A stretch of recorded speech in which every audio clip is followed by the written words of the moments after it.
है। 26 जनवरी के दिन जिस तरीके का तशद्दुद भड़का हुआ था, उसके बाद दिल्ली पुलिस ने और हुकूमत के बीच जो सलाह मशवरा हुआ था, उसके बाद अब कार्रवाई अमल में लाई जा रही है। और दिल्ली पुलिस ने जो कार्रवाई किया उसमें अब किसानों के खिलाफ फर्द जुर्म यानी FIRs भी जो है वो दर्ज कर दी गई है। और बड़ा फैसला जो किसानों की तरफ से लिया गया है, 1 फरवरी को बजट सेशन के बीच, यानी बजट का जब मुल्क के अंदर ऐलान हो रहा होगा, बजट अनाउंस कर रही होगी सरकार, तो उस वक्त पार्लियामेंट की तरफ मार्च करने का सरकार के खिलाफ किसानों का फैसला था। फिलहाल वो फैसला वापस ले लिया गया, मनसूख कर दिया गया। तमाम लीडरान की तरफ से ये मुश्तरका तौर पर यह फैसला लिया गया है, इत्तेफाक के राय से मीटिंग हुई और उसके बाद यह फैसला कि 1 फरवरी को पार्लियामेंट की तरफ जो बढ़ने की जो पेशकदमी का एक बड़ा प्लान तरतीब दिया गया था, वो फिलहाल मंसूख कर दिया गया है। दूसरी तरफ जो कुछ पिछले 70-80 घंटों के दौरान मुल्क के अंदर हुआ, यौम जमहूरिया पर बिलखुसूस लाल किले तक,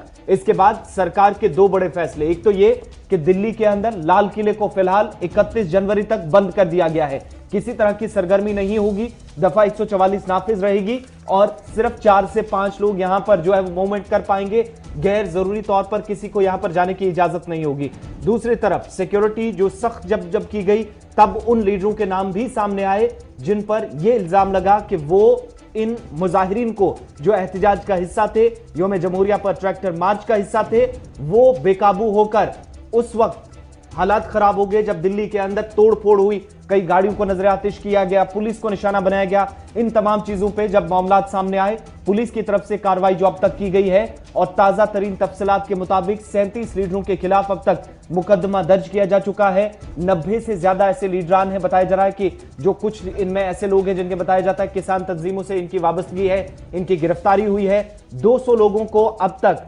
पूछताछ के लिए हिरासत में भी लिया गया है दिल्ली पुलिस की तरफ से। और पुलिस की तरफ से साफ कर दिया गया है कि जिन जिन लोगों ने तशद्दुद भड़काया, जिन जिन लोगों ने हालात खराब करने की कोशिश की, उनमें डायरेक्टली और इनडायरेक्टली किसान लीडरान भी शामिल थे। कार्रवाई सबके खिलाफ होगी। और देर शाम जो दिल्ली पुलिस ने प्रेस कॉन्फ्रेंस की, उसमें बाकायदा शवाहिद के साथ पुलिस की तरफ से प्रेस कॉन्फ्रेंस की गई, वीडियोस और ऑडियोस प्ले करके दिखाया गया कि बॉलीवुड के मारूफ एक्टर से लेकर किस तरीके से जो किसान लीडरान खुद को कहलाते हैं, उन लोगों के नाम भी सामने आए, वीडियोस वायरल हुई और जांच के बाद पता चला कि कई बड़े नाम अब इन केसेस के फहरिस्त में सामने आ सकते हैं। फिलहाल 25 से ज्यादा FIR जो है वो दर्ज कर दिए गए हैं, 30 किसान लीडरों के खिलाफ कार्रवाई होगी। इस बीच हुकूमत ने एक बार फिर अपनी बात वाज़िया कर दी है और कह दिया है कि जो मुज़ाकरात हो रहे थे वो फिलहाल अब तातुल का शिकार हो गए हैं, क्योंकि हुकूमत की तरफ से साफ कर दिया गया है कि बातचीत तभी अब मुमकिन होगी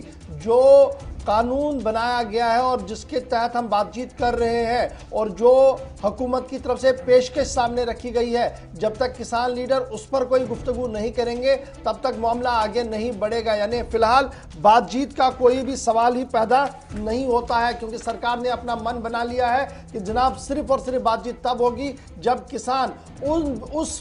बातचीत को आगे बढ़ाएंगे जो सरकार ने उनके सामने रखा है। वो सिर्फ 1 पॉइंट एजेंडा लेकर आएंगे तो बातचीत आगे नहीं बढ़ेगी। फिलहाल किसानों के इत्तेहाद के अंदर भी दरार साफ नजर आ रही है। कल तकरीबन 2 बड़े नेताओं की तरफ से धरने से वापसी का ऐलान किया गया था, जिसके बाद शाम होते होते दीगर लीडरों की तरफ से ज्वाइंट प्रेस कॉन्फ्रेंस की गई, जिसमें यह कहा गया कि 1 फरवरी को जो पार्लियामेंट घेराव प्रोग्राम था उसको फिलहाल